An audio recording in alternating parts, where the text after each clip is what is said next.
Hello students, मैं विशाल गुप्ता आपका teacher. आज मैं आपको class 11 subject accountancy chapter financial statements without adjustment from the book of T S Grewal के प्रैक्टिकल प्रॉब्लम्स कराने जा रहा हूं। आज हम इसका 13th, 14th और 15th क्वेश्चन करेंगे। स्टूडेंट्स, इस चैप्टर के पिछले 12 क्वेश्चन मैं अपनी वीडियोस में पीछे अपलोड कर चुका हूं, पहले अपलोड कर चुका हूं। आप मेरे चैनल को सब्सक्राइब कर लीजिए, शेयर और लाइक करना ना भूलें, और वो क्वेश्चन पीछे से उस वीडियो से देख लीजिए। ठीक है जी, तो चलिए हम स्टार्ट करते हैं 13th क्वेश्चन। 13th क्वेश्चन में हमें क्या बनाना है स्टूडेंट्स? बैलेंस शीट बनानी है, और उसने कहा है फ्रॉम द फॉलोइंग इन्फॉर्मेशन क्या करना है हमें? Prepare balance sheet. तो ये आपको ट्रायल बैलेंस गिवन है, तो हमें बैलेंस शीट बनानी है। तो चलिए मैं आपको बैलेंस शीट का फॉर्मेट बना के इससे शुरू करते हैं हम। ठीक है जी, तो फॉर्मेट तो आपको याद हो गया होगा, आपने बुक में भी देखा होगा। ठीक है जी, तो मैं आपको इस क्वेश्चन का आंसर कितनी जल्दी कैलकुलेट कर सकते हैं हम, उस पर फोकस रखेंगे हम। 13th क्वेश्चन में यहाँ पे आएगा लायबिलिटीज। ठीक है जी, ये आएगा रुपीज़, ये आएगा एसेट्स, ये आएगा रुपीज़, ये आएगा, यहाँ आएगा बैलेंस शीट। बैलेंस शीट आपको पता है एक पर्टिकुलर डे को बनती है। एज एट ये किसकी है? 31/3/21, मतलब एक पर्टिकुलर डेट को बनेगी जब क्लोजिंग होगी। ठीक है जी, तो अब सबसे पहले हमारे पास क्या गिवन है? हमारे पास सबसे पहले गिवन है कैपिटल। हम क्या लिखेंगे यहाँ पे? कैपिटल लिखेंगे। कैपिटल कितने की है बेटे? 4 लाख की। 4 लाख की कैपिटल है, और उसमें से उसके बाद नीचे है ड्राइंग्स। ड्राइंग्स हमें इसमें से लेस करने होते हैं। ड्राइंग्स कितने हैं? 44,000 के, और ये बन गया 3,56,000 का। 3,56,000 बन गया। उसके बाद यहाँ क्या आएगा बेटे? यहाँ लिख लेते हैं डेटर्स। डेटर्स कितने के हैं? 64,000 के। डेटर कितने हैं? 64,000 के। उसके बाद है क्रेडिटर्स। क्रेडिटर्स तो यहाँ आएंगे। क्रेडिटर्स कितने हैं? 42,000 के। उसके बाद क्रेडिटर्स के बाद क्या है हमारे पास? Cash in hand. तो कैश इन हैंड को तो कैश भी लिख सकते हैं, कैश आ गया 3600। उसके बाद है बैंक का बैलेंस। बैंक का बैलेंस कितना है? 72,000। ये 72,000 यहाँ पे आ गया। उसके बाद क्या है? प्लांट। प्लांट तो फिक्स्ड एसेट है, वो यहाँ लिखेंगे। 1 लाख का प्लांट है, और उसके बाद साथ के साथ ऊपर फर्नीचर आ जाएगा। फर्नीचर कितने का बेटे? फर्नीचर है हमारे पास 37,000 का। ओके जी, उसके बाद क्या कह रहा है वो? फर्नीचर के बाद है नेट प्रॉफिट। तो नेट प्रॉफिट तो आपको पता है वो कहाँ ऐड करना होता है? ऐड हमें करना है नेट प्रॉफिट कैपिटल में। कितना है? 16,600। 16,600, तो इसका टोटल करके आ जाएगा 12 6 7 3,72,600 ये आ गया। ठीक है जी। उसके बाद क्या है? General reserve. जनरल रिजर्व तो यहाँ पे आएगा ना। जनरल रिजर्व कहाँ आएगा? कितने का? 10,000 का। वो लाइबिलिटी साइड में आ जाएगा। उसके बाद है क्लोजिंग स्टॉक। क्लोजिंग स्टॉक हम यहाँ लिख लेते हैं। क्लोजिंग स्टॉक कितने का स्टूडेंट्स? 1,48,000 का। ठीक है जी, तो ये सारी आइटम्स थी। ठीक है जी, अब हम इसका टोटल कर लेते हैं। तो ऊपर है पहले 3600, 72,000, 64,000, 1,48,000, 37,000, 1 लाख। तो इसका टोटल करके आएगा 4,24,600। उसी तरह दूसरी साइड का जो टोटल है 42,000 प्लस 10,000, 3,72,600 को भी ऐड कर दिया, तो ये भी टोटल आ जाएगा 4,24,600। तो इसके साथ ही ये क्वेश्चन कंप्लीट होता है। ठीक है जी, सिंपल क्वेश्चन था। ठीक है, आराम से आप करिए। I have taken only 3 to 4 minutes to complete it. Okay जी, आप भी इतनी जल्दी कर सकते हैं, बस it's a matter of practice only. चलिए ठीक है जी, अब हम करते हैं 14th क्वेश्चन। मैं करवाता हूँ आपको। चलिए आ जाओ। अब 14th क्वेश्चन में वो क्या कह रहा है? 14th क्वेश्चन है from the following information prepare balance sheet as at 31 March 2021 arranging the assets and liabilities in the order of permanence and order of the liquidity. चलिए ठीक है, इसको भी समझते हैं। मैं सबसे पहले आपको ये बता देता हूँ, एक होता है मार्शलिंग। आपने सुना भी होगा term marshalling of balance sheet. Marshalling of balance sheet जो होती है स्टूडेंट्स, उसको हम क्या बोलते हैं? That is known as, simple term में, sequencing of balance sheet in a particular order it may be, जहाँ तो वो ऑर्डर ऑफ परमानेंस होगा, दूसरा ऑर्डर ऑफ लिक्विडिटी भी हो सकता है। ठीक है जी, तो ऑर्डर ऑफ परमानेंस क्या कहता है? That all the assets and liabilities are to be shown on the basis of permanence. मतलब जो फिक्स्ड एसेट्स हैं, अगर बात करें फिक्स्ड एसेट ऊपर आएंगी और करंट एसेट नीचे आएंगी, और उसी तरह लॉन्ग टर्म लाइबिलिटीज ऊपर आएंगी, लॉन्ग टर्म लाइबिलिटीज ऊपर आएंगी और करंट लाइबिलिटीज नीचे आएंगी, इस तरीके से। और नेचुरली दूसरा इसका रिवर्स ही होगा, that all the assets and liabilities are to be shown on the basis of their liquidity. तो लिक्विडिटी का मतलब जो एसेट सबसे जल्दी कैश में कन्वर्ट हो सकती हैं, वही होगा ना। तो ये करंट एसेट ऊपर, फिक्स्ड एसेट ऊपर, इधर करंट लाइबिलिटीज और लॉन्ग टर्म लाइबिलिटीज इस तरफ आ जाएगी। ठीक है जी, ओके। चलिए आगे हम बात करते हैं इस क्वेश्चन को। इस क्वेश्चन को दो पार्ट्स पे करने को बोला, इन ऑर्डर परमानेंस और इन ऑर्डर ऑफ लिक्विडिटी। तो दोनों में answer will remain the same. मैं यहाँ फिर एक नोट लिख देता हूँ, in both cases answer will be same. चाहे आप ये ऊपर लिखो, ये नीचे लिखो, या इस तरीके से लिखो, आंसर में तो कोई फर्क नहीं आना चाहिए ना।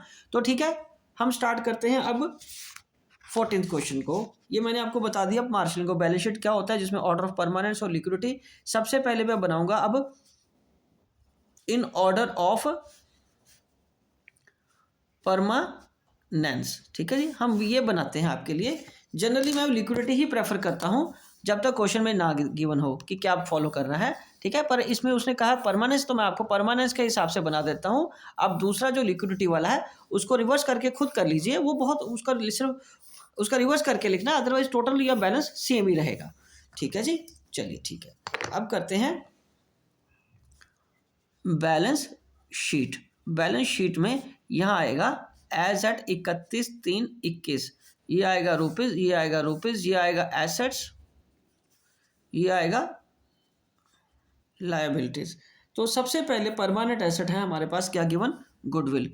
गुडविल सबसे ऊपर आ जाएगी। गुडविल क्या होती है, हमारी रेपुटेशन। तो यहाँ सबसे पहले ऊपर क्या आएगा, कैपिटल। कैपिटल है 1,80,000 रुपये की। कैपिटल कितनी बेटे, 1,80,000 रुपये की। उसके बाद है लाइबिलिटीज फॉर एक्सपेंसेस, वो ये नीचे आएगा। Liabilities for expenses, outstanding expenses के रिलेटेड है ना, तो करंट लाइबिलिटीज होगी तो नीचे आएगी। अब उसके बाद कैश इन हैंड सबसे लिक्विड एसेट बन जाएगी इस केस में, तो यहाँ लिखेंगे कैश इन हैंड 1,000 का। ठीक है जी, उसके बाद इन्वेस्टमेंट लिख दो यहाँ पे, इन्वेस्टमेंट। ठीक है, इन्वेस्टमेंट है 20,000 की। उसके बाद है बिल्स पेबल, तो बिल्स पेबल मैं यहाँ लिख देता हूँ करंट लाइबिलिटीज़ में बिल्स पेबल, तो है वो 10,700 के। ठीक है जी, उसके बाद नेट प्रॉफिट इसमें ऐड करना है, add net profit. Net profit कितना बेटे, 92,600 का। ठीक है जी, और उसके बाद है डेटर्स। डेटर्स तो यहाँ आएंगे, ओके जी। डेटर्स कितने आ गए हमारे पास, डेटर्स है 50,000 के, ओके। उसके बाद क्या है, land and building. Land and building यहाँ लिख लेते हैं, लैंड एंड बिल्डिंग कितने की बेटे, 60,000 की। और बैंक का बैलेंस कैश से थोड़ा ऊपर ही आना चाहिए। ठीक है जी, बैंक कितने का है, 20,000 का। बैंक का बैलेंस कितना है, 20,000 का। उसके बाद है बिल्स रिसीवेबल। बिल्स रिसीवेबल भी यहाँ आ जाएगा करंट एसेट के अंडर ही। बिल रिसीवेबल है 13,000 का। उसके बाद है प्लांट एंड मशीनरी, वो यहाँ आएगा।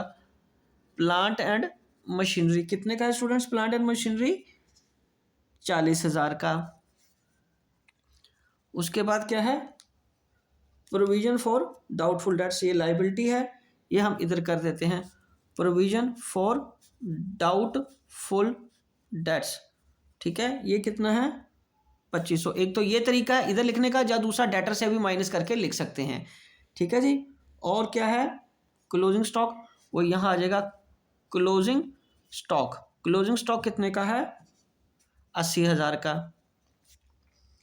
ठीक है जी, और फर्नीचर कितने का है, 16,000 का। और ड्राइंग्स कितने की हैं, ड्राइंग्स हैं हमारे पास 30,000 की, वो लेस करनी पड़ेंगी हमें। ठीक है जी, तो चलिए अब हम करते हैं इसको 1,80,000 1,80,000 प्लस 92,600 माइनस 30,000, ये आ गया 2,42,600। ठीक है जी। उसके बाद है प्लस 1,200 प्लस 10,700, ये आ गया 2 लाख। ठीक है जी। ये हमारे पास आ जाएगा ऐड करके, ये मैंने 1,80,000 में से 92,600 ऐड कर दिया, तो ये बन गया 2,72,600। ठीक है जी। इसमें 30,000 माइनस कर दिया हमने, ये बन गया 2,42,600। ठीक है जी। और क्या, कैपिटल 1,80,000 की है, और क्रेडिटर्स मैंने नहीं लिखे शायद, क्रेडिटर्स रह गए हैं। क्रेडिटर्स कितने के बेटे, 63,000 के, तो ये 63,000 के क्रेडिटर्स भी आ जाएंगे, प्लस 1,200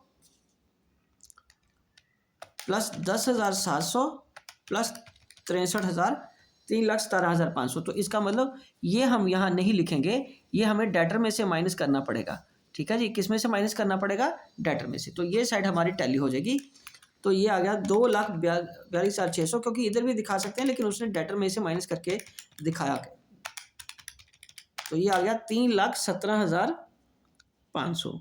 ठीक है जी। अब इसके बाद यहाँ से क्या करेंगे, डेटर्स में थोड़ी चेंज कर देते हैं। डेटर्स है हमारे पास 50,000 के, उसमें से क्या करना है, लेस प्रोविज़न। प्रोविज़न कितने की है बेटे, 2,500 की। 25 की प्रोविज़न यहाँ से माइनस करके ये फिगर बन जाएगी अब 47,500। 50,000 में से 2,500 चला गया तो 47,500 यहाँ पे रह गया। अब उसके बाद इधर क्या है, 140, ये आ गया 1,20,000, 140 और 156, 1,56,000 plus 80,000 plus 13,000 plus 47,500 plus 20,000 plus 1,000, तो ये आ जाएगा 3,17,500। ठीक है स्टूडेंट्स, ये सारा क्वेश्चन रहा आपका ऑर्डर ऑफ परमानेंस के हिसाब से। अब अगर लिक्विडिटी के हिसाब से करेंगे तो ये बिल्कुल इसका रिवर्स बन जाएगा। आपके लिए मैं एक बार वो भी कर देता हूँ, हालांकि मुझे पता है ये इजीली आप इसको रिवर्स करके लिख सकते हो, लेकिन फिर भी मैं आपको कर देता हूँ। In order of liquidity, order of liquidity में बिल्कुल वही करना है जो अभी तक हम कर रहे हैं, बस उसका ऑर्डर रिवर्स कर देना है। मैं वैसे भी मैंने आपको जैसे बताया, मैं order of liquidity he follow करता हूँ जब तक क्वेश्चन में स्पेसिफिकली ना गिवन हो। ठीक है जी। हाँ जी। आप अगर चाहो तो ये क्वेश्चन मेरे साथ ऐसे ही कर सकते हो, वीडियो को पॉज करके या स्लो करके, तो उससे आपकी प्रैक्टिस ज़्यादा अच्छी तरह होगी। ठीक है जी। तो चलिए अब इसमें लिखना तो फिर वही है, क्या लिखना है बेटे, यहाँ तो आएगा बैलेंस शीट, क्या लिखेंगे, बैलेंस शीट एज एट 31/3/21। ठीक है जी। ये आएगा लायबिलिटीज रुपीज़, एसेट्स रुपीज़। तो अब मेरे को कुछ नहीं करना, दिमाग नहीं लगाने की ज़रूरत, बिल्कुल इसका रिवर्स ऑर्डर लिख देना। तो चलिए मैं वही करूँगा। अब यहाँ आएगा कैश, कैश कितना है 1,000, उसके बाद बैंक का बैलेंस कितना था हमारे पास 20,000 का, और क्या गिवन है डेटर्स, डेटर्स कितने के बेटे 50,000 के, प्रोविज़न यहीं से माइनस करेंगे, लेस प्रोविज़न 2,47,500 आ गया। उसके बाद है बिल्स रिसीवेबल, बिल्स रिसीवेबल देखा पहले किया हुआ था ना, तो इसलिए आराम से हो रहा है, कोई कठिन भी नहीं हो रही। ठीक है जी। उसके साथ है क्लोजिंग स्टॉक, क्लोजिंग स्टॉक क्या है 80,000। ठीक है। उसके बाद है फर्नीचर, फर्नीचर कितने का है 16,000। स्टूडेंट्स जब आप खुद करोगे तभी गलती होती है, जब आप खुद नहीं करोगे तो आपसे गलती नहीं होगी। गलती उसी से होती है जो कोई काम खुद करेगा, जब कोई करेगा नहीं तो उससे गलती भी नहीं होगी। तो जब छोटी मोटी चीज़ें, ये मिस्टेक जो होती रहती हैं, उसको होल हार्टेडली एक्सेप्ट करना चाहिए कि yes it is my mistake, उसको आगे बढ़ना है, उससे उसी को लेके नहीं बैठे रहना कि यदि कोई गलती हो जाए तो उसको इम्प्रूवमेंट कैसे करनी है आगे, उसकी तरफ ध्यान देना है। ठीक है जी। लैंड एंड बिल्डिंग 60,000 आ गया, और गुडविल कितना है 20,000 का। ठीक है जी। तो ये 1,000, 20,000, 47,500, 13,000, 80,000, 16,000, 20,000, 40,000, 60,000 और अगेन 20,000, तो इसका टोटल फिर वहीं पे आ जाएगा 3,17,500। तो चलिए अब दूसरी साइड में मिला देता हूँ आपको। दूसरी साइड में सबसे पहले हमें क्या लिखना है, इसी साइड का रिवर्स ऑर्डर लिखना है ना। अब हाँ, रिवर्स ऑर्डर लिखना है इसी साइड का। तो ये क्या है क्रेडिटर्स, क्रेडिटर्स कितने हैं 63,000 के, क्रेडिटर्स कितने हैं स्टूडेंट्स 63,000 के। उसके बाद है बिल्स पेबल, बिल्स पेबल कितने का बेटे 10,700 का। उसके बाद है liabilities for expenses, liabilities for expenses, तो ये कितनी है 1200 की। उसके बाद क्या गिवन है हमारे पास, कैपिटल ही तो है और तो कुछ है ही नहीं है। कैपिटल है 1,80,000 की और ऐड क्या है नेट प्रॉफिट, ऐड एनपी कितना करना है हमें 92,600, तो ये आ जाएगा 2,72,600 और लेस क्या करना है ड्राइंग्स माइनस 30,000, 2,42,600, 3,17,500। ठीक है, चलिए ये रहा आपका 14th क्वेश्चन भी, दोनों ऑर्डर से मैंने आपको करके दिखा दिया। चलिए जी, अब हम करते हैं इसका नेक्स्ट क्वेश्चन, वो है 15th क्वेश्चन। 15th क्वेश्चन बड़ा इंटरेस्टिंग क्वेश्चन है। ठीक है, उसके लिए हमें क्या करना है, वो कह रहा है from the following balance sheet calculate. अच्छा, बैलेंस शीट उसने बना के दी है, उसने कहा कि फिक्स्ड एसेट बताओ, कैलकुलेट करंट एसेट, तीसरा कैलकुलेट करंट लायबिलिटीज और चौथा वर्किंग कैपिटल। बहुत इंटरेस्टिंग है, तो चलिए मैं आपको कैलकुलेट करके देता हूँ क्या हो फिक्स्ड एसेट क्या है। सबसे पहले हमें क्या कैलकुलेट करने को बोला, फिक्स्ड एसेट्स। तो फिक्स्ड एसेट्स ये देखिए, फिक्स्ड एसेट्स कौन कौन से हैं इसमें, पहले है गुडविल। फिक्स्ड एसेट्स पता ना आपको कौन से होते हैं, जो हमने बिजनेस में रखे होते हैं, परमानेंट एसेट्स जिसे हमने अर्न करना होता है, जो हमने आगे अपने बिजनेस को रन करने के लिए खरीदा है, सेलेबल पर्पस के लिए नहीं है, वो बिजनेस चलाने के लिए खरीदा हुआ है, परमानेंट एसेट्स है हमारी वो। ठीक है जी, which can not be converted into cash in 1 year only और विद इन 1 ईयर। तो गुडविल कितनी है 20,000 और लैंड कितना है अगेन 20,000 और प्लांट कितना है 32,000, 40, 72 और 80,000। तो ये कितना आ गया, फिक्स्ड एसेट्स कितने आ गए 80,000 के। फिक्स्ड एसेट्स कितने के आगे बेटे 80,000 के। ठीक है जी, ये रहे आपके फिक्स्ड एसेट्स। अब दूसरा हमें क्या कैलकुलेट करने के बोला है उसने, current assets. Current assets calculate करना बहुत ही है, जहाँ तो इस बैलेंस शीट की बाकी चीज़ों को आप अलग ऐड कर लो, गुडविल के अलावा बाकी 3 चीज़ों को ऐड कर लो, या दूसरा एक और तरीका है कि फिक्स्ड एसेट्स मतलब total of balance sheet, total of balance sheet minus fixed asset कर लो। तो एक ही बात है, total of the balance sheet कितना है, total of the balance sheet है 1,64,400 और उसमें से फिक्स्ड एसेट कितनी 80,000, ये माइनस कर दो तो कितना आ जाएगा 1,64,400 माइनस 80,000 कर दिया तो आ जाएगा 84,400, 84,400। ठीक है जी, एक तो ये तरीका है करंट एसेट्स को फाइंड करने का, या दूसरा करंट एसेट्स को फाइंड करने के लिए इस क्वेश्चन में सिर्फ जो गिवन है stock plus debtors plus prepaid expenses. ठीक है जी, स्टॉक कितने का है 40,000, 36,000 और कितना बेटे ये 48,000 है, 36,000 और 400, तो ये आ गया 48,000 प्लस 36,000 प्लस 400, ये आ गया 84,400। ठीक है ना जी, ये फिगर सेम है। मतलब जहाँ तो करंट एसेट निकालने के लिए टोटल एसेट में से जो मैंने कैलकुलेट कर लिए थे फिक्स्ड एसेट वो माइनस कर दो, या सिर्फ करंट एसेट्स को ऐड कर लो, बात तो एक ही है। ठीक है, मैंने दोनों तरीके से कर दिया। और तीसरा क्या फाइंड करना हमें, करंट लायबिलिटीज। करंट लायबिलिटीज क्या होंगी, करंट लायबिलिटीज यहाँ पे है ट्रेड क्रेडिटर्स, ट्रेड क्रेडिटर्स। ठीक है जी, और उसमें प्लस क्या करना है हमें एक्सपेंसेस एक्रूड, मतलब आउटस्टैंडिंग एक्सपेंसेस एक्रूड आउटस्टैंडिंग का जो वो, और plus bank overdraft, plus bank overdraft. और नीचे देखो बड़ा ध्यान से देखो, इंटरेस्ट ऑन लोन भी उसने लिखा हुआ है, तो जो इंटरेस्ट ऑन लोन है वो भी करंट लायबिलिटी ही है, क्योंकि वो विद इन 1 ईयर ही पे करना होता है।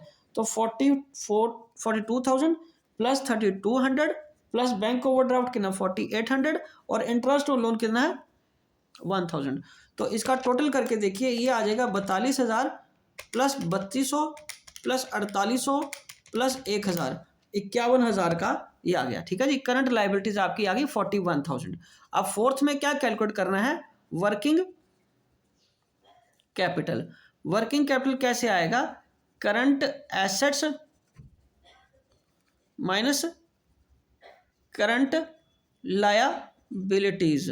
तो करंट एसेट्स कितने की हैं, करंट एसेट्स है हमारे पास 84,400 माइनस 51,000, दोनों चीज़ें हमने कैलकुलेट कर ही ली थी ना, तो उसी से ये फॉर्मूला लगा के कैलकुलेट कर लेंगे।